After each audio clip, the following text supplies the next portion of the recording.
that side. Hello, and welcome to I'm Twitter, but I am your host, Starla Skelton. Today, I'm pumped, I'm excited, I'm ecstatic because I get to interview the following storyteller, and she's here with us to tell us about her recent trip through Chile into the region of Patagonia. And she is a distributor from not from, but she currently lives in Nashville, Tennessee, and she loves long walks on the beach and poking dead things with a stick. And she is an incredible storyteller. You're going to love listening to her today. Please welcome Tasha Cortesi. Yay! Woo! Just in case they're not doing it, I got to be my own hype man. Thanks for having me. Imagine people like, woo, yay! Yeah. But like, they're just listening. They're like, get on with it. They're like, who? What? Oh, man. Say that name again? I know, right? Tasha. I can only imagine how many different ways people just say your name. Like, that's probably your life. It's not too bad anymore, honestly. It's really wild how small Nashville is. So I'm like, I'm Tasha. And people are like, I think we've met before. I'm like, no, we either have or have not. My name is Tasha. This is my personality. And this is my voice. So like, you either know me or you don't. It's very easy. Like, yeah, you don't forget me. Okay. Yeah. That's hysterical and couldn't be more accurate. I love that. So your storytelling is just, I feel like it comes naturally to you. Do you have to think about it, or do you really just like enjoy telling stories? Well, I think that I guess it depends on who you ask, Starla, because let's be serious. A lot of my stories can run on. I will turn a short story real long, real quick. I love the details. I want to put whoever I'm telling a story to, I always want to just put them in that moment. And so that's where, if you love the story and you love the listening, and like you love people and you love a story, then yeah, I'm great. Probably on paper, Hemingway would be so proud of me, right? So, yeah. Every detail. But yeah, some people are just like, okay, where was this going? Like, right. What were you talking about again? Yeah. Me and my 12 side stories. Yeah, but you're very detailed. And for me, when I listen to you tell a story, I find myself like kind of in my head imagining where you are. Good. Is that kind of I feel like you have a gift for that. And so just to kind of introduce people who don't know our dynamic, is that years ago, like I think we decided maybe 13 to 15 years ago, somewhere around then, you and I took a solid adventure. We went to Guatemala with a group of friends. We gave that country everything we had. Like, we talked to everybody. I mean, we didn't let the weather, right? Like, we didn't let the weather decide what we were going to do. Like, we had the best time ever. So my question to kind of like get us some, our listeners some background knowledge on you and your travel experiences. Are there any stories or memories from that trip in Guatemala that still impact how you travel today? Guatemala was full of so many stories, honestly. Just to answer the question quickly, just from travel alone, and especially reiterated with traveling with you, saying yes to everything. Like, there is no why would I do that, but instead of why not, or like, yeah, okay, sure, yes, let's go. Just doing everything that's presented and doing it, like being present, being in it, experiencing everything that there is, And of course, we traveled together long enough ago that we weren't constantly posting everything. So we truly were present nonstop. It was never like, hold on, let me capture this picture perfectly. We're like, hey, you're lucky. Yeah, we were very lucky. It was a really incredible trip. I do think that I remember very vividly one night. I honestly don't remember what we had done that day. It might have been the day after we climbed the volcano. But we were all out at that tiny little bar in the downtown, like in like the city center area. Yeah. And we ran into this guy an older gentleman, like real tall, real like skinny. Like he just looked like, and probably like, even though he had on a jacket and like most of his body is covered, but his face, you know, and a hat, you could just tell like he had been places, and he had like, you just knew like he had that muscular structure underneath, but it was like the slender, very like useful muscular structure. Yeah. And he had his little husky dog with him, Fernando, I forgot right? about that dog. I forgot about that dog. Yes. Oh man, that guy was so nuts though. I just remember he told us we were buying soap or something, and we're walking into this bar, and he's telling us about, I don't know, it's all very he was telling us about coffee, putting coffee in your soap, and how that's like better for your skin. And then he was also telling us about how like he wants to go to space, and it was all a lot. He also had one eye was missing.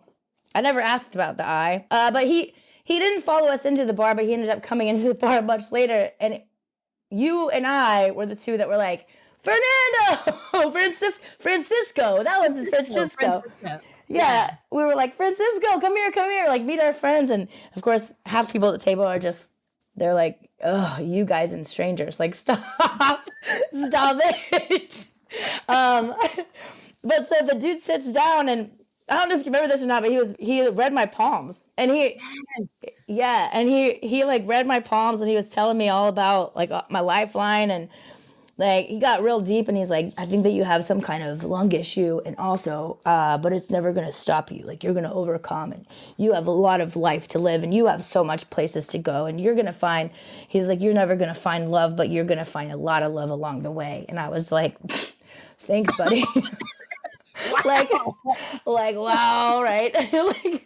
But I mean, it was just very deep, and it was very, I just remember in that moment just like sitting and truly being present, right? And like it didn't matter what he said, I was just listening, and it was just that experience. And like that moment alone on in Guatemala, in Antigua, stays with me everywhere I go, whether it's abroad or not.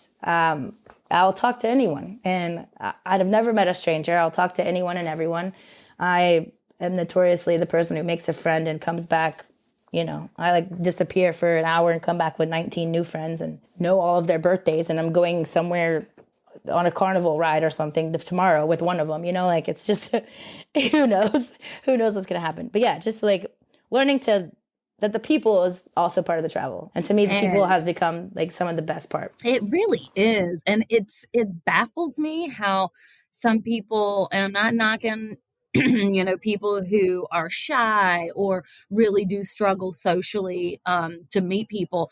But at the same time, I'm like, for the people when they travel other places and completely avoid the people who live there, I'm like, what's the point of leaving where you're at, right? Sure. Like you're missing out on so much. And to go back to the point of like, when we traveled, we weren't posting nonstop there. Social media wasn't, we're so young that Facebook had just come out, you know, and you post all of your photos at once as an album. Like you didn't really, there was no consistent posting. And honestly, it still cracks me up that like I'll tell people I'm going out of the country, so don't contact me, like my phone's not gonna work, and then they're like, what do you mean your phone's not gonna work? Because like I'm so used to like getting to the airport and calling and being like, I'm alive, bye, like yeah, because that's the way I learned to travel, you know. But it's funny in today's world where anyone can travel anywhere and post a photo, especially now with AI and everything, like. You can generate photos. You can just pull up photos. You can make whatever you want. But like, I could take a photo of any place. I could experience any place. You and I could experience places, the same place on different days, on different years, in different seasons, honestly, in different timelines if we really want to get deep. But like, but still it's going to be the same photo that we take, because ultimately it's not us taking the picture, right? So it's more about the experience. And honestly, the more and more I get kind of frustrated with pictures in general, I have to kind of rely on the beauty in that there's so much more to travel than just the photo. There's so much more than just the sunset you watched, because the moments that you talk to humans and the moments that you learn the culture and the people and those moments where you actually get to feel a part of the world, like part of something bigger, that's the pretty part. And Oh, yeah. there's no picture for that. Yeah, it really is. And I know that it's part of your goal whenever you travel is to get to know people and get to know the culture.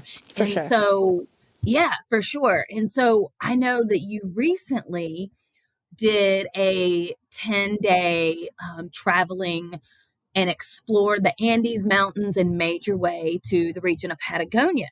And so I kind of wanted you to just give us a little bit of background knowledge for the listeners who might be unaware of like the geographical details of Patagonia. So where exactly, did you go? So Patagonia is a region, is an area that spans across Chile and Argentina through the Andes Mountains. Where I was specifically, so I flew into Santiago, Chile, which is kind of in the, I guess like the, Chile is kind of a long, slender country. So I flew into Santiago and then took another plane to what is Puerto Varas. So where I was in Patagonia and Puerto Varas is much, much further south. But so where I was further south into the Andes. I'm on the Chilean side, but we were just slightly northeast of Puerto Varas, in what is known as like the Los Lagos region, right? Mm-hmm. And we kind of hiked through and around Volcan Osorno. Ooh. Volcan Osorno sits on Lago Yanquihue. And so and then there's a second lake, Lago Todos los Santos, which Osorno and another volcano, Calbuco, kind of like split the lake in half, is kind of how they think. And so there's like the two lakes kind of they touch each other, but they're like mostly separate. So all of our trip was around and in that whole region. So just like on those, mostly in the Lagos region, on Yanquihue, and then Todos los Santos, and then Volcan Osorno. That's the major part of where we were. And before you left for this trip, did you kind of have to do any searching on what you needed to wear? Like, how did you decide what to pack? Okay, so the trip is an interesting. Like how I got on this trip is pretty interesting in the first place. Being in distribution, as you mentioned, I'm in alcohol distribution.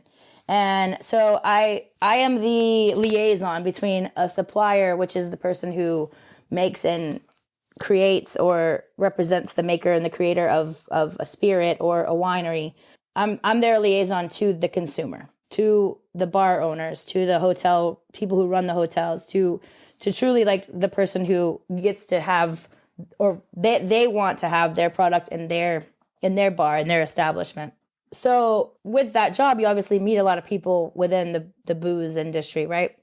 So I happened to meet Sebastian, who is the mad scientist behind the beautiful products called Träkál, which is the spirit of Patagonia, and it truly is its own spirit. Like this is a new spirit. It doesn't fall within the realm of rum or tequila or brandy or gin, or it doesn't, because of how it's made and because of what it is and where it's made and what it takes to make it. Is its very own brand new style of spirit, which is called a agua fria. Anyway, so Seb, as he goes, Sebas travels the U.S. For part of the year and then lives in Patagonia for the rest of the year. Wow. Yeah, no, he's an interesting guy. Sebas is amazing. But so anyways, he travels throughout the U.S. and as he's traveling, he visits all these places and sells Träkál, and he basically meets people. And so he has this trip that he plans, and you get invited. So essentially I was invited to go on this epic trip. And so it's me, and there's 14 of us total. So me and Sebas, who I know, and then essentially 12 other strangers from across the U.S. Your favorite. Sounds like your type of scenario. Yeah, so I mean, talking about meeting people, it was pretty exciting. I was like, ooh, new best friends. Yes. Like, let's go. Let's do this. Yeah, it was pretty exciting. That's awesome. And so you went down there with the sole purpose of learning more about this spirit and learning the history behind it, or what was the goal? Yes, the goal, I mean, his goal in general is to allow you to experience what is Patagonia, what makes Patagonia so special, what makes this, like, what drove him to create this such a unique and special spirit, and Cool. like why it is the way it is, why it tastes the way it is, and why there's so much passion and so much of that, what I love to call the mad scientist behind it. Like, because Yeah. in all actuality, the way that it is distilled is kind of madness. It doesn't really make sense. Like, why it's time consuming and it's a lot. So I mean, like, there's got to be some passion. It's definitely a passion project. Yeah, and he's been so well received around Patagonia, so he's doing it right, I guess. But yeah, the whole project, the whole trip is meant to kind of bring his people together, but also to better understand Patagonia, to feel it, to be there, to be present, because there is something just so magical about that place. Like, there is such a smell and such a feeling, and like, even the sunshine feels different, and the rain feels different, and the cold hits different, and the weather in general just is part of it. Like, you're not even stressed. Like, it's a very interesting, really spiritual place, and that I'm super pumped that I was even remotely part of it, and it feels great. And so I feel like you just like set yourself up like the perfect segue, the perfect transition into my question of like, can you tell me and the listeners like basically what your experience was like there? Like, I know there was different smells and everything, but from the time you get there, like, what did you do? Like, how amazing was it? Oh, how much time we got? Where do you start? You know? Yeah, like, okay. Well, let's go. I'm just gonna take you on this adventure with me, you know? So let's go. So obviously you fly to Santiago. So everybody's flying from kind of all over the US. All of us make it to Santiago, and then we're all waiting on like our little connector flights to Puerto Varas. And I mean, even the flight from Santiago to Puerto Varas is not a small airport, and these are still commercial airlines. Okay. So anyways, Sebas kind of picked everybody up. So he kind of grabbed everyone within an hour, like arriving on their little, and why there's so many flights going to Puerto Varas is beyond me, because I mean, all of us flew in the same day. But so we fly to Puerto Varas and get picked up, and we're put on a little bus, and we're taken to Lake Lago Yanquihue, and so around this lake is this German town, is a very German influenced town. And I asked, so I know this is true. None of this is from World War II. All this German influence came from like way back prior to like late 1800s, early 1900s, when goods being transported from Chile were going through Argentina to the Atlantic Ocean.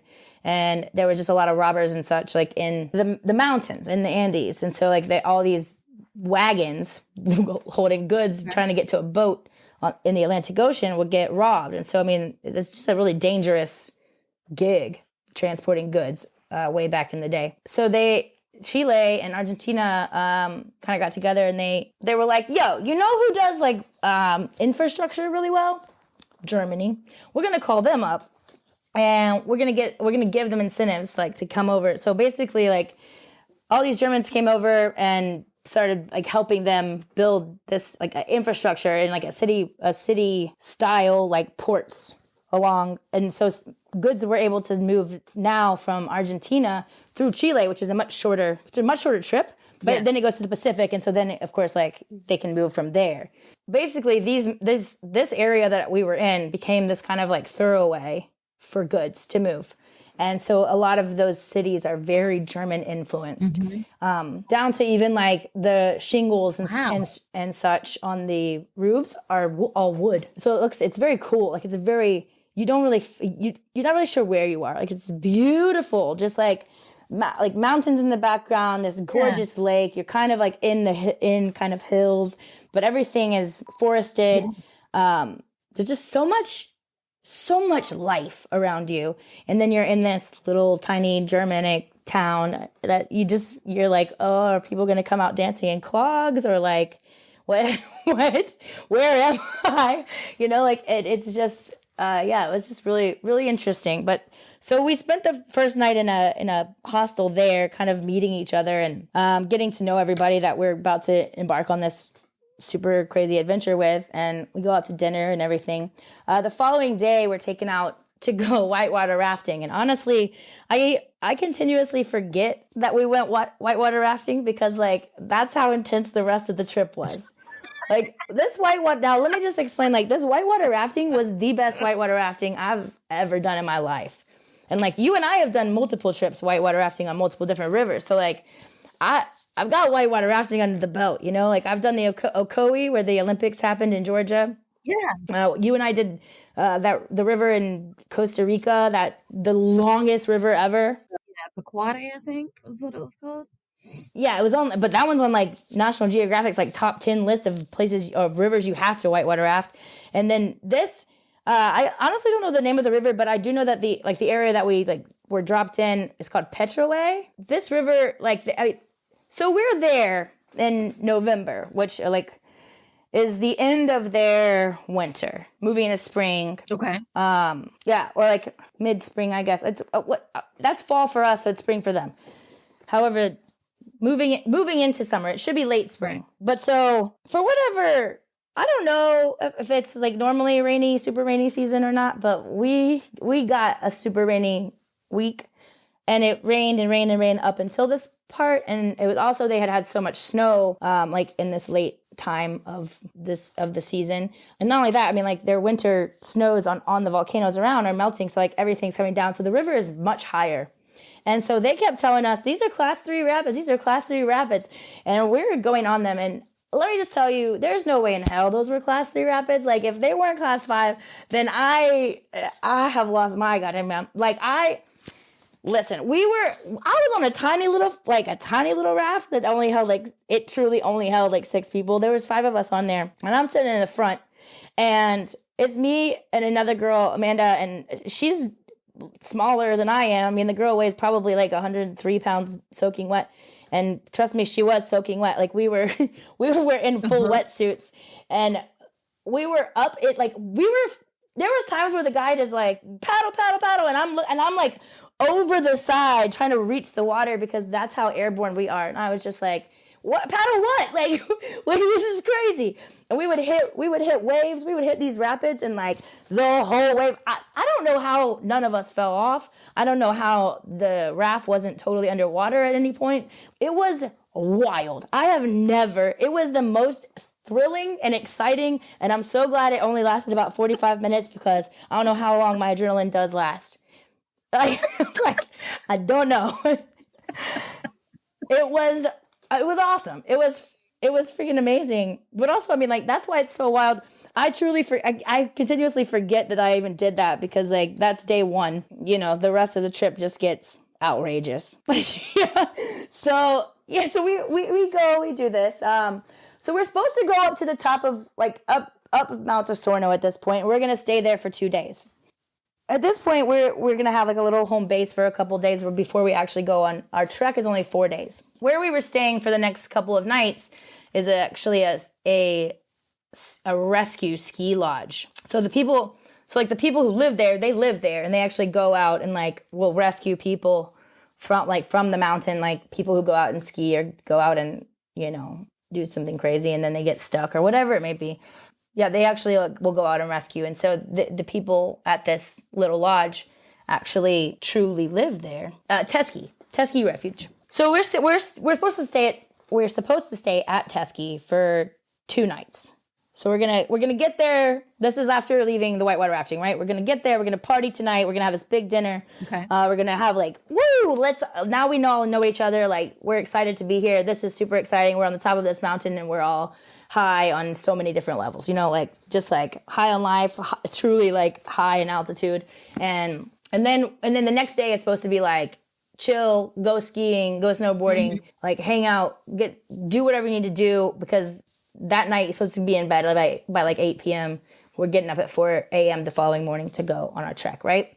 So we leave whitewater rafting, and we can't immediately go up to Teskey because there's been so much snow at the top of the mountain that the roads are bad and like we're not really sure how we're gonna get up there. So we ended up spending most of the afternoon at this Oktoberfest.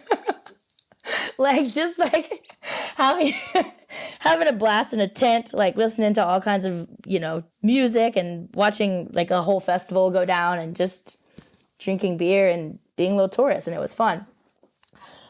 We do make it up to Teski, and the buses that we're on are massive, and so they got us most of the way, and then we kind of had to hike the last bit with our bags and everything because it's just like there's so much snow on the road, and like if you don't have the momentum, you can't keep going. And so I mean, like it was just at a point where like it's just not a great way to like get up and turn to go towards. Anyway, so we get our bags and we hike the little bit back to, up to Teski. We get in our rooms and everything, and all of us are kind of standing outside in the snow, and it's like a good 12 inches of snow on the ground. Even though they're used to snow mostly year round, this is still a lot for them in this time of November. Okay. And so, I mean, we're having a blast, right? Like we're taking photos, we're throwing snowballs, we're making snow cones, like we're like putting fresh snow into cups and making little cocktails with Träkál, and we're having the time of our lives. And I had just like it was one of those moments where you just like realize that you really are like on top of the world, And like we watched the sun set, and where we were, you can see like as the sun kept setting, and it truly didn't like leave our sight until probably 9:30, 10 o'clock at night. And that's just because of like where we were in altitude. We like looked down on Lago Yanquiwe, which was like where we had just come from, and then we're looking like past the edge of the mountains, and then truly you can see the Pacific Ocean from there. Mm-hmm. And so you're watching the sunset like over the Pacific Ocean, which you're really not, like we weren't on the coastline. So it was really very surreal and just really truly incredible. Like just as magical, very magical, like incredibly magical. And honestly, like the whole place, Teski in general was just kind of a magical place for all of us with just, having a blast. Sebas made the best meal with like 14 different meats and all kinds of a salad and vegetables and all kinds of everything. And it was just really incredible. We're all sitting around this massive table, and like we would go outside and there's like these big ass bunnies, like really big. You can't even really call them bunnies. Like they're so big. And then there was these tiny foxes. So little guys, like they look like little cats, but except for like more pointy noses and bigger, fluffier squirrel tails, and everything's just so cute there. We're having a blast. Everything is all great. The next morning we get up and everybody's thinking that we have kind of the whole day to like hang out. And we're, I don't know, 30 minutes into breakfast, and basically we were all told like, go pack your stuff. We have to leave within the next half hour. If we don't leave now, we're not going to be able to leave, because the snow was coming down so intense at that moment that like it had already gained another multiple inches overnight. And at this point, we were already going to have to walk like a good, I don't know, they do everything in kilometers. So who's to say how long it was? Like a long road. We walked a long road down to the buses. I would say probably like a quarter mile. It really wasn't that long, but and you're going downhill. So it's not that bad. That might have been one of the scariest moments on the whole trip, just because like all of us, we're wearing pretty much everything, because none of us were prepared for, like, we didn't bring ski wear. We weren't prepared for a blizzard. So like we're all of us have on like our jackets. We have on our layers, and then our jackets, and then our rain jackets, and then, all three layers of our pants and 2 pairs of socks and our hiking boots, and we're carrying our backpack, and we have on our toboggans, and I didn't have my snow glasses with me. So like my sunglasses are just like covered in, like, I'm like, where's my windshield wipers? They're just like covered in snowflakes just hitting me. and of course, the one thing I didn't pack was gloves. And so I'm like, if this is how this trip's going to be, like, I'm going to lose a finger or 4. At this point, I'm like, this is kind of nuts. I'm looking around at everybody, and we're hiking down, and the road that we're on is kind of like up against the side of the mountain. So as we're hiking down, the side of the mountain is on our left. Well, once we get to a point where like the mountain is no more, and we kind of have to turn to go down. Once we hit that point and that wind came around that mountain, like I am not joking when I say like I moved, like the wind moved me. And at that, I was like, I might go over the side of this mountain. Like, I didn't know that I was that light. Like, I'm like, is this for real? Like, did I just get pushed by this wind? And everyone's getting kind of like, we're all leaned as we're hiking and trying to like duck down to make ourselves like bigger balls that can't be moved, And now we're linking arms, and that was one of those moments where like none of us truly talked about it until after the fact. It's like, that was truly a scary moment. I was concerned that if the rest of the trip was going to be like that, I was in trouble. And have you ever seen Cool Runnings? I cannot say that I have. It has John Candy stars in it, and it really quickly, the whole concept is Jamaicans that learned in Jamaica how to join the Olympics to be a bobsled team. And they just have this moment where, they're from Jamaica, had never seen snow, and they get there and they like don't want to leave the airport because they're looking out at the snow, and they just have the moment of like, what did I get myself into? Basically, that's what I felt. Like, did you have that moment where you're like, what did I get myself into? Or were you like just worried? Like, yeah, in that moment for sure, I was just kind of like, it was more of like maybe we're up high enough that this won't be the whole trip. Through my brain, everything that I had packed is running through my head, and I'm just thinking, I don't know that I am prepared. Like, this, okay, here comes the wild ride, I guess. Yeah. And it was right. That was definitely, everyone was kind of quiet once we got on the bus for quite a bit. So we obviously make it down the mountain and everything's cool. We go to this very beautiful land. It's this gorgeous, true, like farm to table restaurant. When I say true farm to table, like everything that's on their land is actually like what they use to prepare their full menu. So we had this absolutely gorgeous meal, and overlooking a little bit of the lake and have their land. We kind of got to explore through their gardens, and even their cocktails that they were making us. The girl went out to the little garden and picked some fresh herbs and came back in, and that's what was sitting in our glasses. And it was just, everything about it was very, okay, now you have a little piece of Patagonia and some nutrients. Now we send you on your way. Good luck. And so of course we go to these little cabins, and we're basically told like, this is what you need to pack in your day pack. This is what you need to pack in your pack. This is what you need it, and anything else needs to be left behind. So put it in this bag, And so they give us these bags, and so we sorted out everything. We sorted everything out. Everybody's kind of doing that, and we didn't even really get to the cabins until probably, it was dark, so 9-ish, I guess, and we had to be up at 4.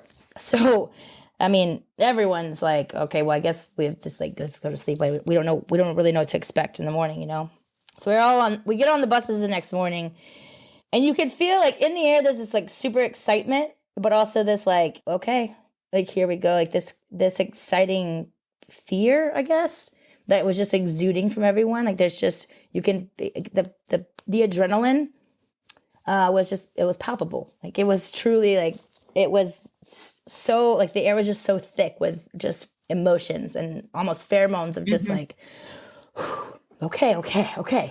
And of course, like we get up to the top and surprise, it's snowing.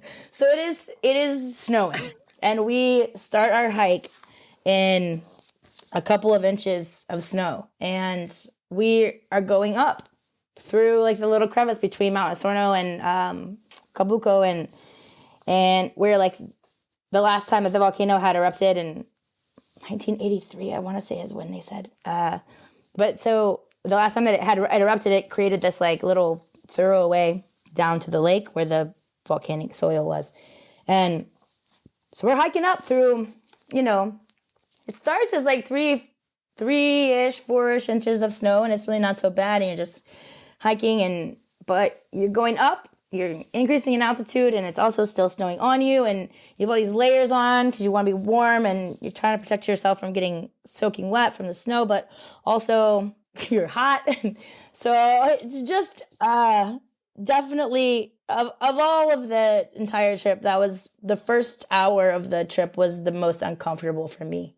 I personally was just like, ooh, like, oh, this is not what I expected. And I'm thinking back, and like as I was prepping for the trip, one of my friends had gone on their previous trip earlier in the year, and she went when it was summertime, and so she's trying to convince me to pack shorts.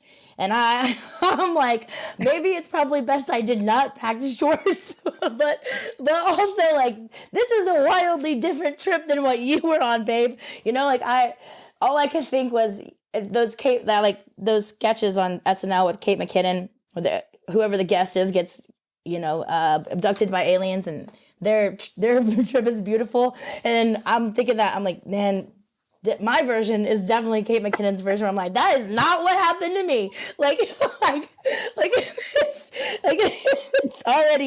It's already questionable at best. But at this point, I'm like, oh, I'm already in it. What are you gonna do? Keep going. Just keep going. I like every time I stop to take a drink of water, I just get frustrated that now I'm like further behind the group, and I'm like, it's worth it. Like just everything, just all the little things were just frustrating me. And of course we get up to where kind of it levels out, and now we're gonna hike through this thoroughway, but all we can see is snow everywhere. Like it truly looks like we're on a different planet. Like it's just like snow everywhere, and you can see little like places where it should be volcanic rock. And were you overwhelmed? Absolutely overwhelmed. Yeah. I was honestly overwhelmed with the silly amount of a frustration that I was feeling at that moment, but also overwhelmed with just like the beauty in general. And like I kept finding myself like torn in between, like just stop and take a breath and like look around, and then the other part of me was like, hurry up, like you're in the back, like you're keep going, what are you doing, you know? So my internal dialogue was definitely the most frustrating of anything. Even the hike wasn't that bad, but yeah, we're going, and at one point we're walking through what should be, it's pretty flat land, and every step you took, your foot just drops 10 inches into snow. And so I mean, like, again, we're in hiking boots, like no one's prepared for this. And so, and you don't really notice how much extra energy it takes on each leg. Like as one foot falls much further than what you think is the actual ground you're stepping on, the other leg has to compensate immediately. And so like, it was truly exhausting. And at one point, I'm just running. I'm like tiptoeing, like trying to like skate tiptoe across the snow and be like, think light, like skate. You're Tanya Harding, woo, woo, woo. Like I was just like trying so hard to be like figure out how to just best like run through it. Like just, there's no way that I have to like deal with this stepping thing every single step. No, I did.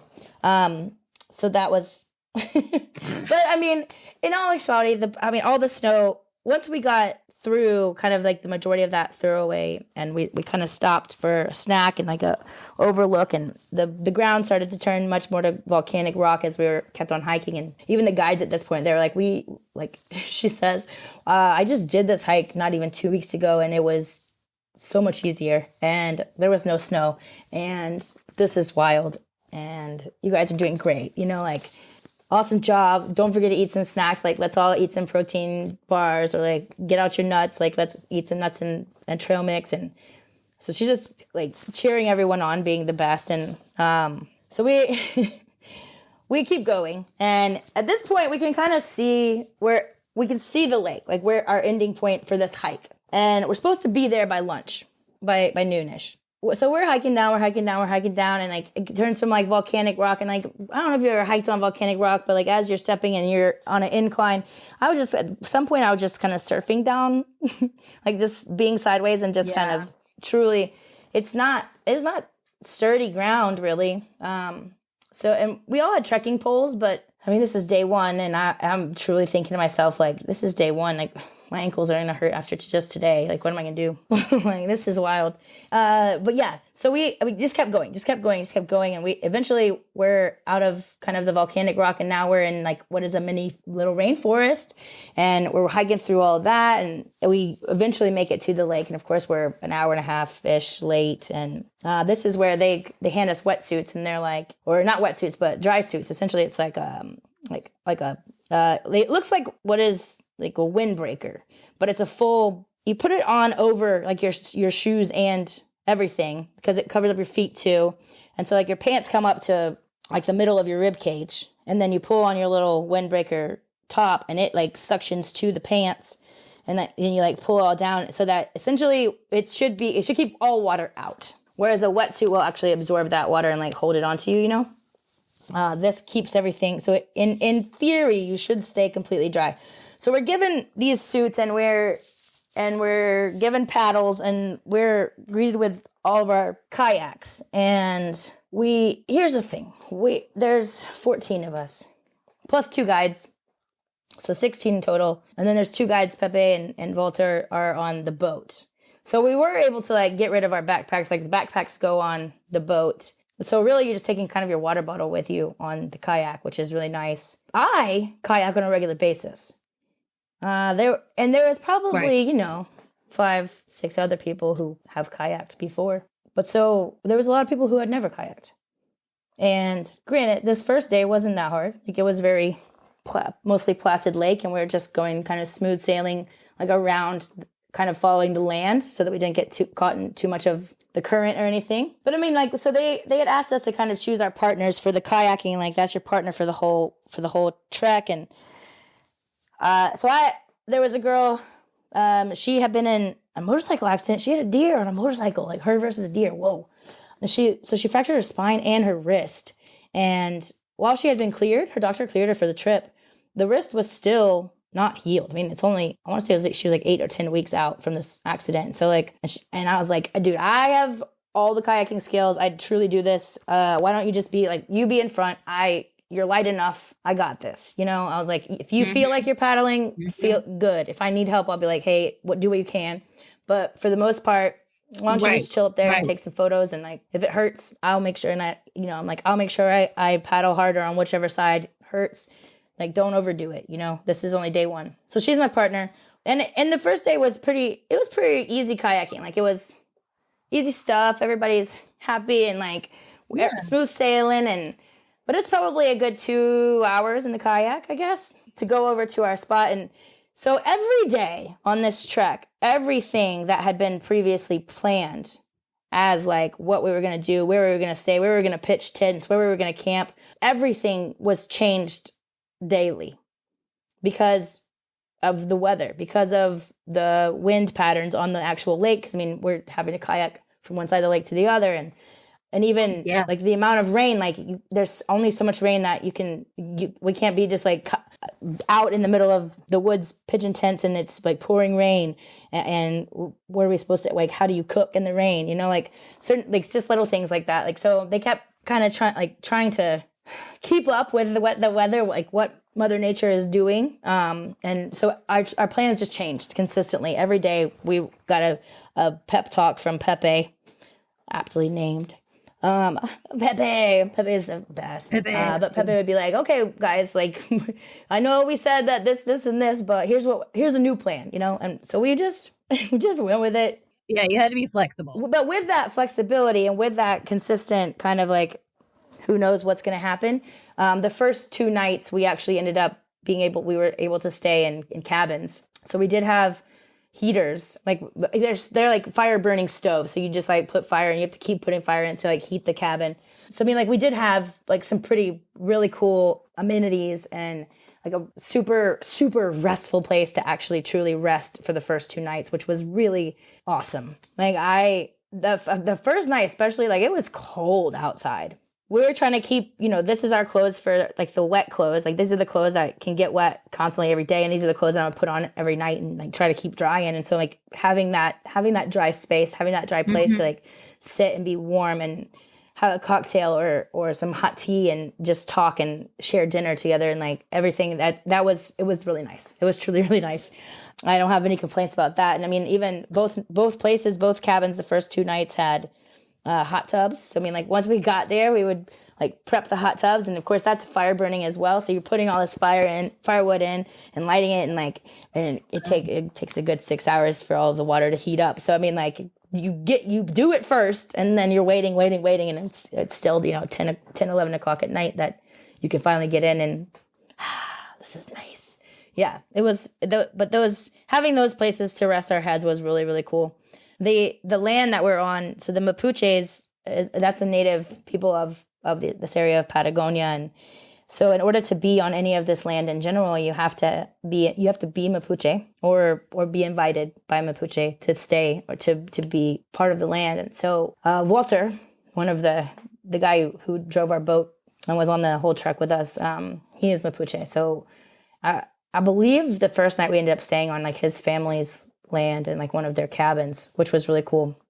It's just really very nice to just kind of be on this lovely land and to just understand like Chile gave all of this land to their native people, you know, like because they're the ones that will take care of it and they're the ones who will respect it, and that is why Patagonia has remained so beautiful. Like you hike in with everything and you hike right back out. Like if you eat a banana, you take the peel right back with you. Everything goes in your little baggie, your little trash baggie, you know? So it was just really nice. You know, it just really, it felt very like we were being welcomed by a family, but also by like the earth, by the land. Like it was very, very lovely. Like there's no better way to say it other than like a hug from a place. I guess like there was just some comfort there that you really can't describe. The next morning we're getting back in our kayaks and we're gonna kayak to the middle of the lake where there's this island. Well, the wind is blowing so hard the next morning that we can't. Like we would literally just sit there like paddling against the current. I mean, these waves were much larger than they should have been on a lake, you know? And so we ended up just tying up all the kayaks to the back of the boat and like going to the middle, to this little island in the middle. And then from there, we kind of kayaked around the island and learned a little history about the island and like the area itself and the lake. Then we went from there across to the other side of the lake to our next cabin. So the second day really wasn't so bad. There was a little hike that everybody did kind of like through the land that we were on, which was incredibly crazy incline. I got about halfway through the hike and I was like, I'm gonna ditch this actually. Like, I'm gonna go right back down. So I went right back down. Like, but I ended up standing there. I stood there with Pepe and learned about all the different types of woods and pulled pieces of woods off of wood chunks that he's like putting on the fire or whatever. And I'm like smelling them and licking them and tasting, like learning all the different type of wood. And then I walked around and like learned about some of the plants. And then I sat with Cello and learned. She lived in France for a year as a nanny. Like she's traveled all over the place, kind of doing all really cool stuff. So I got to sit and talk with her. So it was, for me, again, like it's the people, right? So like I got to sit with people. And so it was much better experience for me that afternoon. And was Cello one of your guides as well? Cello and Paula are the two guides like on the trail, like on the trek with us every day. So one would be at the front, one would be at the back. And then Pepe is actually out there with us as well. And so Pepe runs the business that does that preps these treks, right? And so Chela and Paolo work for him. And then Pepe stayed kind of on the boat with Walter, who is our like key, basically the entry key to being on this lake, to being part of this Mapuche land and to being allowed to be there, right? And so between Pepe and Walter and Sebas, we had access to all these different places and all the different areas which we got to stay or hike through or whatever. But yeah, so there was essentially four extra people along with us, 14 adventurers, if you will. So the next day was supposed to be just kayaking, right? And it was just kayaking, but they didn't tell us we were going to kayak 13 kilometers, which, yeah, I see your face. Like, and don't forget that some of these people have never kayaked before, right? So with about an hour left to go, we were suddenly told, like, okay, hurry up. Like, we gotta go faster because y'all see this storm behind us. And so suddenly all these waves are coming towards us from the back. So like, it's pushing us, but it's also pushing us, like, I guess what would have been, if we were pointing north, which I'm not sure we were, but if we were, it would have been pushing us more towards the east. So like, it is pushing us forward, but now we're going northeast and we need to be going northwest. So like, we're still going against it, but also getting a little bit help from the back. So it was not an easy last hour of that, what ended up being like 3.5, 4 hours of straight kayaking. And so we're worn out when we get there, when we get to like our campsite. And this is the first night we're actually like pitching tents and making a campsite. We were on the edge of the lake on this, essentially what it was, like a big pavilion, or like it looked like a massive dock, but it has like a roof. Now, nothing about this roof is a roof, because there's just all kinds of leaks and all kinds of everything. And this dock itself, like the pavilion, there's all kinds of places where, like, don't step here. That looks like you might fall through. And there'd be places like where one of us would step and we'd be like, ah, and no, so like we would all learn to like jump over that board or whatever, so that we could go into the woods to go pee or whatever we needed to do. But yeah, so we all of us get off of our kayaks. We're pulling our kayaks up on the edge of the bankment, and we go up to our dock, and we have to go back down this flight of stairs down to the boat, and we got to unload everything off the boat. So we're in a long line of just like passing everything. We pass everybody's bags, and we're passing like everything that we need for cooking dinner, everything we need for cooking breakfast. So there's just coolers and like massive bags of stuff, and like all the tarps and all the tents and all of that, like all of the equipment. So like this is a good, intense, like it's not a quick 1, 2, 3 punch. Here's all of everybody's stuff. Now go get your shit together. It was very much a long. And then once all of that stuff is up there, then they're like, oh yeah, by the way, we have to get all this wood, which is enough to last us through the entire night off the boat. So I'm just taking like armfuls of wood. Like I'm standing on the edge of the dock. So they're just dumping like armfuls of wood. And I'm leaned over in between me and the edge of the dock and the boat. And so I'm like, just don't fall in, just don't fall in, just don't fall. And I'm turning and like just handing these armfuls of wood piles, and they're just going up, going up, going up. So, I mean, it was a tedious task, but very necessary. And thank goodness for Walter and Pepe, who like went and picked up all of this wood while we were kayaking. And we did have a fire throughout the entire night. So we pitch our tents, and they're cooking, and there was a lovely man there who had sacrificed one of his lambs, and he was roasting a lamb like whenever we first showed up. And so he roasts a lamb over a fire, and we have this beautiful little meal. And the wind is so intense that we like set up these massive tables basically to block some of the wind. Well, all of our tents are on top of this like pavilion, so like nothing is tied down. So we haven't staked anything in. But I mean, I put my bag in the tent. So me and my tent mate, we have our bag in the tent. Yeah.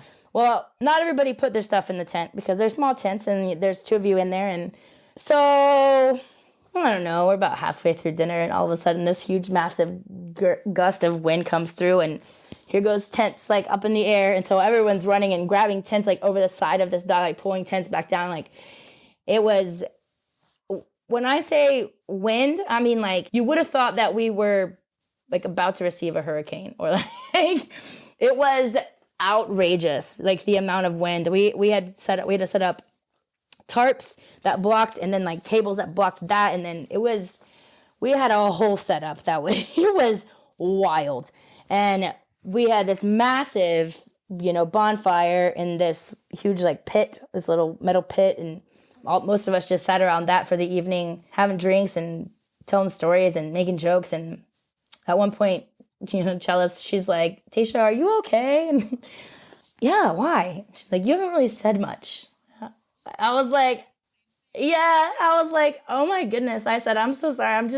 I'm feeling tired. Like, she was like, okay, I'm just making sure, like, you are usually the talker, like, she's like, last night you were talking everything, trying to learn all these phrases and having a blast and making everybody laugh. And tonight you're just like dead. And I was like, yeah, I think I'm just exhausted. Like I'm like, y'all are kicking my butt. Like, I love it, but y'all are kicking my butt.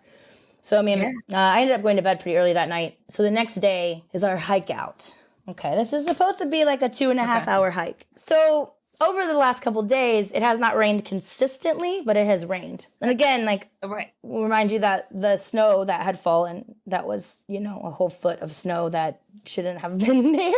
Like this blizzard that we incurred earlier in the week is all melting, or maybe, but everything, all the lake is higher than it should be. It's just so much water everywhere. And we start our hike, and we're on land, and we're using a trail that is made by the caballero of the land. Like this guy that is employed literally to like take care of the horses and the land of this, one of the like massive rich families, and I think in like the political parties or something of Patagonia. But so we're on their land, but we're using like his trail. We're hiking through and like there's these massive puddles in the middle of the trail where like there's been so much rainfall that like that part, and so you would go to step in it. We're trying to go around them, we're trying to go around them, and some of them you just couldn't. So like I would go to step in, and I had my first bout as an adult with sinking sand or quicksand, because my foot went in, and like all of a sudden up to my ankle I'm in the mud and I'm trying to pull it out, and so I pushed my other foot, and now my other foot's stuck. So like it was it was funny but also very, I don't want to say, it wasn't scary. It was just like, oh shit, like this is okay. I'm in it. Like I'm in it, And so we're hiking through this trail, and we think that we're going pretty quickly, and we also think this is only going to be 2.5 hours. And all of a sudden, this dude wearing like knee-high galoshes and has a machete in his hand, he like comes booking it like through us. Like he's like 4 times our speed, and just like kind of laughing at us. And I'm like, yo, what was that? Like, like that guy just chopped through like in it with his machete and his galoshes, like on this trail going, 14 miles an hour walking. Yeah. Like you're not even running. And yeah, it turns out that's the caballero. He was just going to town to get some food and stuff. But so he did make it to the front where he and Paola had a whole conversation, and he was making fun of everybody for going so slow. But so we about halfway through this trail, we're supposed to stop at the edge of a lake and have lunch. Well, we get to the edge of the lake about 3 hours in. We get to the edge of the lake, and there is no edge of the lake because the lake has now taken over all of the trail, and we're standing there like, where we go? Like through it? So Paola kind of hikes through, and she said it gets up to her waist. So she was like, we're not going to go this way. So we kind of forage our way like through the woods, which you can't go too far from seeing the lake because you're going to get lost, right? So we just forage our way, and we make it to a river. When I say a river, I mean like there's rapids and it's deep, and we got to cross it. Now, let me just mention that you can drink all of the water. So, like, I'm filling up my water bottle, like, waiting for... And so, at this point, Pal was like, hey, listen, you can cross it, and you can get wet if you don't mind getting wet. If you want to, you can jump on my back, and, like, I'll bring you across. And, of course, everyone's like, no, we got this. Like, we're in it. Like, let's go. So, I just walk across, and the rapids aren't so intense, but, like, there's definitely rocks that's making, like... It is pretty quick water. And it is, just between like the chunk of your calf and your kneecap, like that's where the water's hitting, okay? So we get over this, and of course everyone's taking off their shoes and like dumping out the water and wringing out their socks, putting their socks back on, putting their shoes back on, trying to be as quick as possible, and we keep on hiking. Well, we make it to a second river, and they're like, there's no way around this. Like we have to go through this. So this one is probably right at thigh level deep, and there are definite rapids. No, I don't think this river was supposed to be there because the guides looked a little bit concerned that it was there. So luckily, Chella is like, she's master river certified or some master river something.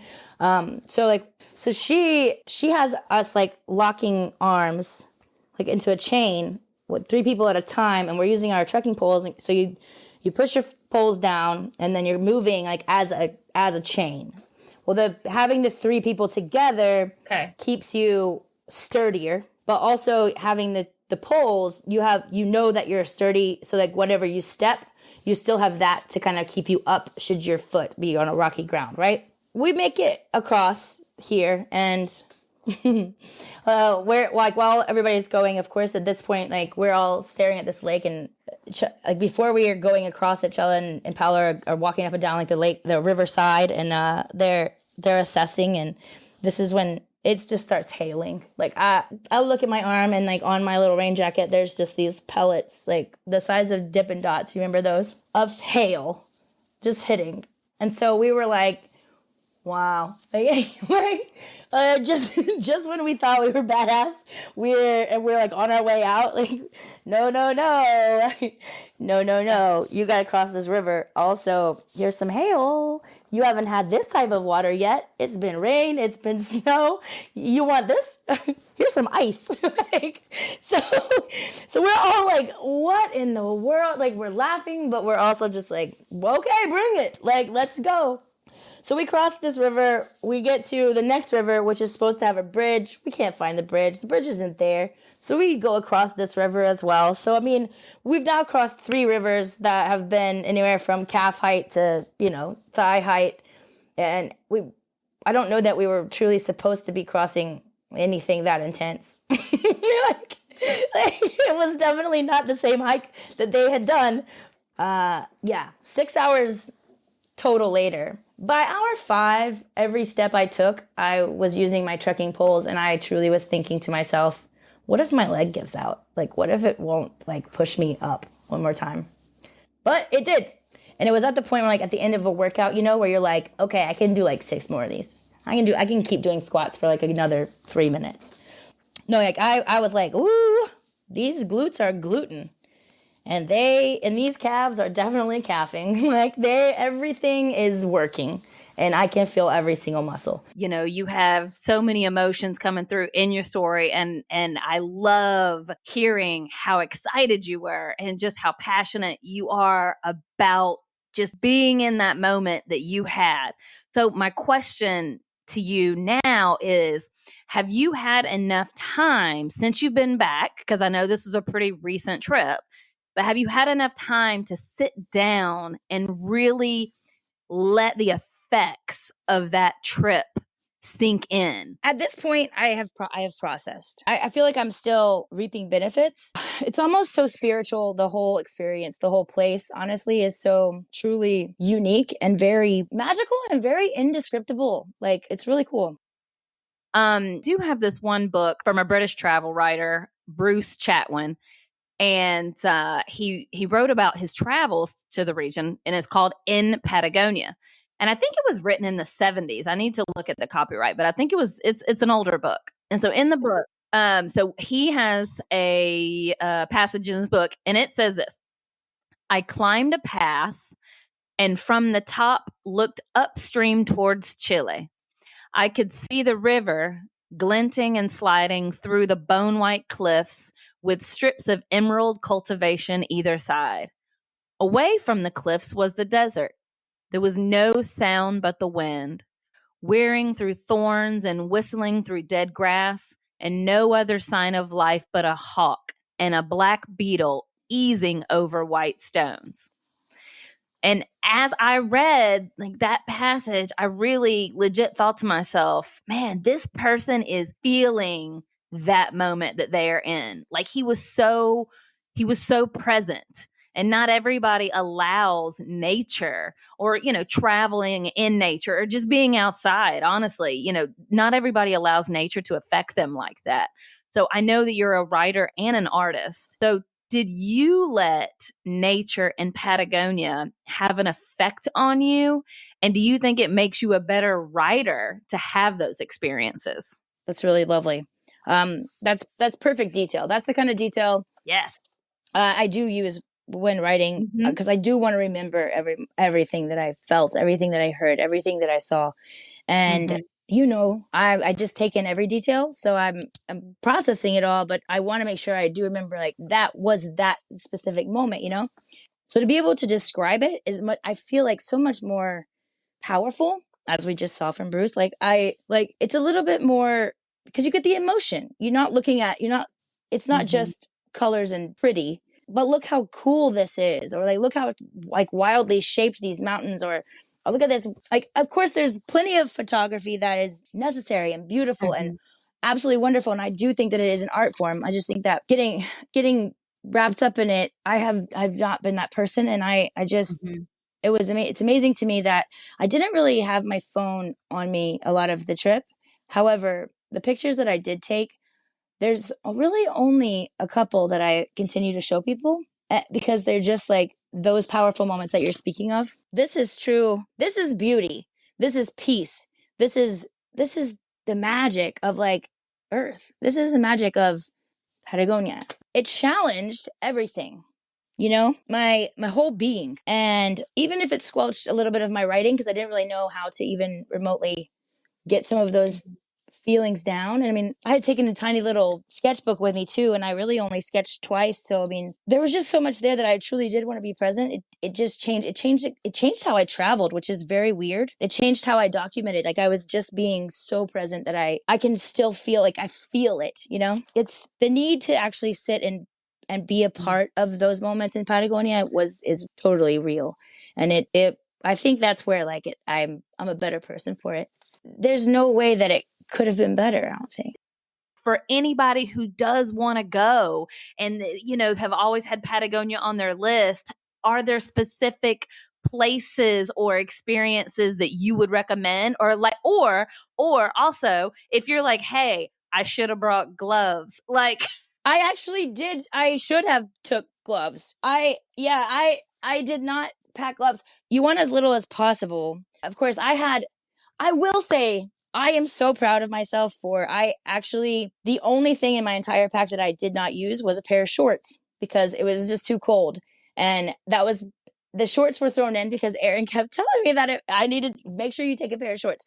And she also recommended that I get some of the like zip off hiking pants, which I mean, once I got there and I'm wearing 2 layers underneath those pants, I was like, even if I zip these off, that is the weirdest. Like, what am I gonna do? Like keep the 2 layers underneath? Like yes, like a jazzercise video. Jazzercise on the mountain, baby. I definitely recommend knowing and understanding the different types of layers that are offered. Clothing and hiking gear in general has gotten so incredible and so specific. It doesn't have to be so intense. Ah! Sorry about that. You fell. Amazing. Good hiking boots. I can't speak. My boots I've owned for a few years now, and so they're real well broken in. But these, even once they got wet, like I refused. I was like, I am not leaving these here in Chile. I will. These are my favorite. Like I love these guys. Like they're scratched and miscolored and all kinds of. They've been everywhere, you know. But always, yeah, I totally recommend always having worn in hiking boots.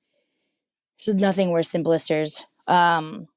The other hard lesson learned, waterproof is not waterproof. Waterproof is only waterproof for so long. So anything that says water resistant, 100% that is not waterproof. That is like, if you are in light misting rain, it will roll off of you. Even waterproof bags, even waterproof pants, there is only so much water some of these materials can take before it's usually like it's, you know, like a heavy rain or a continuous rain for a prolonged period is, nothing's waterproof. So having my dry clothes separate from my wet clothes and having like, you know, separate packing bags or packing cubes or whatever inside my pack turned out to be a real blessing because almost everything was wet. Like I found even my pencil case that I had like pencils in almost everything in all my bags was wet by the end of it. That's good though. Those are good tips. Yeah, I think that's pretty much all my gear recommendations. Yeah, you were prepared. Yeah. Yeah. Oh man. It's good. No, it's been so fun. I have enjoyed all of this and I love hearing your stories. Like it's just fun, you know? So thank you for your awesome storytelling. And you definitely made me feel like I was there with you throughout that entire verbal journey. I loved it for sure. Thank you. All right. I'll talk to you soon. All right. Bye.